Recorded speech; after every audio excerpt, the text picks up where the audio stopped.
آپ بھی حیات میرے تمام یوٹیوب ویورز جو میری اس ویڈیو کو دیکھ رہے ہیں وہ آج جانیں گے اسلامی تاریخ کی پرسرار شخصیت حضرت خضر علیہ السلام نے آب حیات پیا تھا یا نہیں پیا تھا۔ آب حیات ایک ایسا پانی جسے پینے کے بعد ہمیشہ پینے والا امر ہو جاتا ہے، وہ چشمہ جس کی تلاش ہر زمانے کے حکمرانوں، سیاحوں اور جہاد خانوں نے کی ہے۔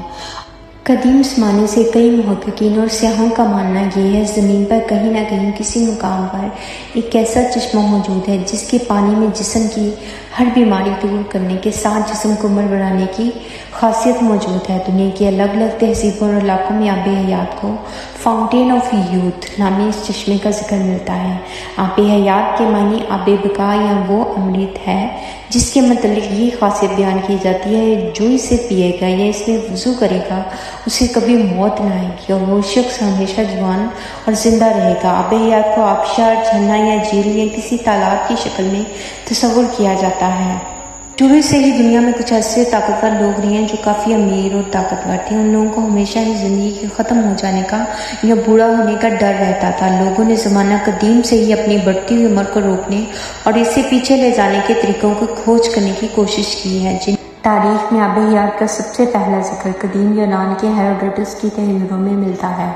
ہیروڈوٹس نے اپنی کتاب ہسٹوریا میں افریقہ میں آباد ایک قدیم قبیلے کا ذکر کیا ہے جنہیں میکروبین کہا جاتا تھا۔ یہ نہایت ہی طاقتور، جوان، لمبے اور خوبصورت لوگ تھے جن کی عمر کم سے کم 120 سال ہوتی تھی۔ اس کے باوجود وہ جوان دکھتے تھے۔ ہیروڈوٹس کے مطابق میکروبین ریگستان، افریقہ اور افریقہ کے شمالی علاقوں میں رہتے تھے۔ میکروبین کی سرزمین میں ایک خاص قسم کا چشمہ بہتا تھا اور یہ چشمے کا پانی ہی ان لوگوں کی لمبی عمر کا راز تھا۔ ہیروڈوٹس نے لکھا کہ یونان کا بادشاہ جب میکروبین میں پہنچا تو ان لوگوں نے بادشاہ کو چشمہ دکھایا جس میں نہانے کے بعد بادشاہ کا جسم انتہائی چمکدار اور چکنا ہو گیا اور اس کے جسم سے ایک خاص قسم کی خوشبو آنے لگی۔ اس چشمے کا پانی اتنا کمزور تھا کہ اس میں کوئی چیز نہ تیر سکتی تھی، حتیٰ کہ لکڑی نہ کچھ اور۔ ہیروڈوٹس لکھتا ہے کہ شاید میکروبین کی لمبی عمر کی وجہ یہ چشمے کا پانی مسلسل استعمال تھا۔ آب حیات کا ذکر اسلامی کتابوں میں بھی موجود ہے اور اس کے متعلق کئی روایات نقل کی گئی ہیں۔ لہٰذا آب حیات اور ذوالقرنین علیہ السلام کے متعلق امام زین العابدین نے ایک طویل قصہ بیان کیا ہے جس کے مطابق ذوالقرنین جو اللہ کے نیک بندے اور بادشاہ تھے، فرشتوں میں سے ایک فرشتہ ان کا دوست تھا جس کا نام رفائیل تھا جو ان سے ملاقات کرتا تھا۔ ایک دفعہ حضرت ذوالقرنین نے رفائیل سے کہا، آپ آسمان میں اپنی عبادت کی کیفیت تو بتائیں۔ اس پر رفائیل رو پڑے اور کہا کہ آسمان میں ایسے فرشتے ہیں جو ہمیشہ حالت قیام میں رہتے ہیں، کبھی بیٹھتے نہیں اور کچھ حالت سجدہ میں رہتے ہیں جو کبھی سر نہیں اٹھاتے اور کہتے ہیں کہ اے پروردگار، ہم نے تیری عبادت کا حق ادا نہیں کیا۔ ذوالقرنین علیہ السلام رو پڑے اور کہا، اے رفائیل، میری خواہش ہے کہ مجھے لمبی عمر ملے تاکہ میں اپنے رب کی اطاعت اور فرمانبرداری میں لگاؤں۔ تو رفائیل نے کہا کہ اللہ نے ایک چشمہ پیدا کیا ہے جس کا نام آب حیات یا آب بقا ہے۔ جس نے بھی اس چشمے کا پانی پیا اسے کبھی موت نہیں آئے گی یہاں تک کہ وہ خود اللہ سے اپنی موت نہ مانگے۔ ذوالقرنین علیہ السلام نے پوچھا کہ آپ اس جگہ کو جانتے ہیں؟ اس نے کہا نہیں، وہ چشمہ ایسی تاریک اور اندھیری وادی میں ہے جس پر سے کبھی انسان اور جن کا گزر نہیں ہوا ہے۔ چنانچہ ذوالقرنین نے تمام صالحین اور علماء کو اپنے دربار میں جمع کیا اور ان سے آب حیات کے متعلق دریافت کیا۔ تمام لوگوں نے کہا ہمیں ایسے کسی چشمے کے بارے میں علم نہیں، البتہ ایک عالم نے ذوالقرنین کو کہا کہ میں نے آدم علیہ السلام کی وصیت میں ان وادیوں کے بارے میں پڑھا ہے اور یہ بھی سنا ہے کہ سام بن نوح کی اولادوں میں سے ایک شخص پیدا ہوگا جو اس چشمے کا پانی پیے گا اور وہ چشمہ اسی مقام پر ہے جہاں سورج غروب ہوتا ہے۔ لہٰذا حضرت ذوالقرنین علیہ السلام نے سامان سفر باندھا اور چشمے کی تلاش میں نکل پڑے۔ حضرت ذوالقرنین علیہ السلام نے اس سفر میں اپنے وزیر کو بھی ساتھ لے لیا تھا جس کا نام خضر علیہ السلام تھا اور آپ ذوالقرنین علیہ السلام کے خالصات بھائی تھے۔ ذوالقرنین اپنے لشکر کے ساتھ 12 برسوں تک یوں ہی مغرب کی طرف سفر کرتے رہے اور ایک طویل سفر طے کرنے کے بعد آخرکار یہ لوگ اس وادی کے کنارے تک پہنچ گئے۔ ذوالقرنین نے اپنے لشکر میں سے 6000 قابل ترین سپاہیوں کو لے کر اس اندھیری وادی میں داخل ہوئے جن میں خضر علیہ السلام بھی شامل تھے۔ اس وادی میں داخل ہوتے ہی اچانک طوفان آ گیا، بجلیاں کڑکنے لگیں، ذوالقرنین کا لشکر بکھر گیا، اور کچھ دیر بعد جب طوفان تھما تو حضرت ذوالقرنین دائیں طرف جا پہنچے، جبکہ حضرت خضر علیہ السلام بائیں طرف چلے گئے۔ خضر علیہ السلام اس تاریک وادی میں بھٹکتے ہوئے چشمہ آب حیات تک جا پہنچے۔ آپ کو شدید پیاس لگی تھی، لہٰذا آپ نے چشمے کا پانی پیا، اس نے وضو کیا۔ یہ چشمہ دودھ سے زیادہ سفید اور شہد سے زیادہ میٹھا تھا۔ وہیں ذوالقرنین علیہ السلام تاریک وادیوں میں سے گزر کر باہر نکل گئے۔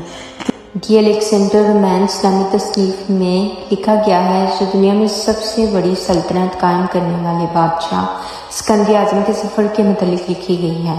ان تحریروں میں بھی آب حیات کا ذکر ملتا ہے، جس میں بتایا گیا ہے کہ اسکندر اعظم اپنے سپاہیوں کے ساتھ چشمہ حیات کی تلاش میں نکلا تھا، اور لمبے سفر کے دوران وہ اس تاریک وادی کے قریب جا پہنچا۔ کہتے ہیں جب سکندر نے اپنے سپاہیوں کو کہا کہ ندی کے گرد پڑاؤ ڈالتے ہیں، کچھ مچھلیوں اور پرندوں کو پکڑا۔ جب سپاہیوں نے ان پرندوں کو ندی کے پانی سے دھویا تو وہ دوبارہ جی اٹھے اور وہاں سے اڑ گئے۔ اسکندر اعظم کا ماننا تھا وہ ندی جنت کی کسی ندی سے بہہ کر اس زمین پر آ رہی ہے، اس لیے اس میں زندگی دینے کی طاقت موجود ہے۔ اس پانی کو اسکندر اعظم نے پیا۔ وہ سرزمین کون سی تھی، اس کے متعلق تاریخ خاموش نظر آتی ہے۔ اگر غور کریں تو قرآن مجید میں بھی حضرت موسیٰ علیہ السلام کے متعلق ایک واقعہ موجود ہے، جس میں آب حیات کا ذکر کیا گیا ہے۔ حضرت موسیٰ علیہ السلام بنی اسرائیل میں خطبہ دے رہے تھے تو ایک شخص نے پوچھا، لوگوں میں سب سے زیادہ علم والا کون ہے؟ تو حضرت موسیٰ علیہ السلام نے کہا، میں۔ تو اللہ تعالیٰ نے حضرت موسیٰ علیہ السلام کی طرف وحی بھیجی کہ آپ کو بندوں میں سے ایک بندہ ایسا ہے جو دو دریاؤں کے ملنے کی جگہ پر آپ کو ملے گا، جسے میں نے اپنی علوم میں سے ایک علم ایسا عطا کیا ہے جو آپ کے پاس نہیں ہے۔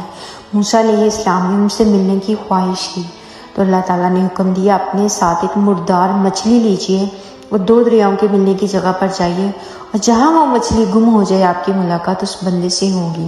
لہٰذا موسیٰ علیہ السلام نے اپنے خادم کو ساتھ لیا اور ایک نمک لگی مچھلی لے کر سفر پر نکل پڑے۔ جب وہ چٹانی علاقوں میں پہنچے تو ایک زنبیل کو ایک چٹان پر رکھا اور اچانک وہ مچھلی زندہ ہو گئی اور جھرنے کے ایک راستے کے ذریعے جھرنے میں چلی گئی۔ جس مقام پر وہ مچھلی گم ہوئی، اس مقام پر موسیٰ علیہ السلام کی ملاقات اس بندے سے ہوئی جس کا نام خضر علیہ السلام تھا۔ اب سوال یہ ہے، جو مچھلی مردہ تھی وہ زندہ ہو کر جھرنے میں کیسے چلی گئی؟ لہٰذا امام ابن کثیر اور طبری جیسے جلیل القدر مفسرین کا قول ہے، جس چٹان پر موسیٰ علیہ السلام نے اس مچھلی کو رکھا تھا اس کے نیچے آب حیات کا چشمہ تھا، اس پانی کے چھینٹوں کے پڑنے کی وجہ سے مچھلی زندہ ہو گئی تھی۔ اسی طرح چشمہ حیات کا ذکر انجیل کی کتاب یوحنا میں بھی ملتا ہے۔ اس کا مطلب کچھ یوں ہے، پھر اس نے مجھے بلور کی طرح چمکتا ہوا آب حیات کا ایک دریا دکھایا جو خدا کے تخت سے نکل کر اس شہر میں بہتا تھا۔ اس دریا کے پار زندگی کا درخت تھا۔ کتاب یوحنا کے مطابق جو شخص بھی آب حیات کے اس چشمے میں داخل ہوگا، اس کے جسم میں موجود تمام تکلیفیں اور تمام دکھ درد ختم ہو جائیں گے۔ جبکہ ایک نظریہ یہ ہے کہ آب حیات زیر زمین یعنی انڈر گراؤنڈ موجود ہے۔ کئی سیاحوں نے زیر زمین دنیا کو کھوجنے کے دعوے بھی کیے ہوں گے، لہٰذا ممکن ہے کہ آب حیات زمین کے اندر کسی مقام پر موجود ہو۔ ممکن ہے تا قیامت اس کو انسانی نظر سے چھپا دیا گیا ہو۔ کچھ بھی کہہ سکتے ہیں۔ اگر آپ ایسی ہی معلومات بڑی کہانیاں سننا چاہتے ہیں تو میرے چینل کو سبسکرائب کریں اور بیل کے نوٹیفیکیشن کو آن کریں، تاکہ جیسے ہی کوئی نئی کہانی اپلوڈ کی جائے تو آپ کو فوراً سے نوٹیفیکیشن میں موصول ہو جائے۔ اوکے جی، دعا میں یاد رکھیے گا۔ اللہ حافظ۔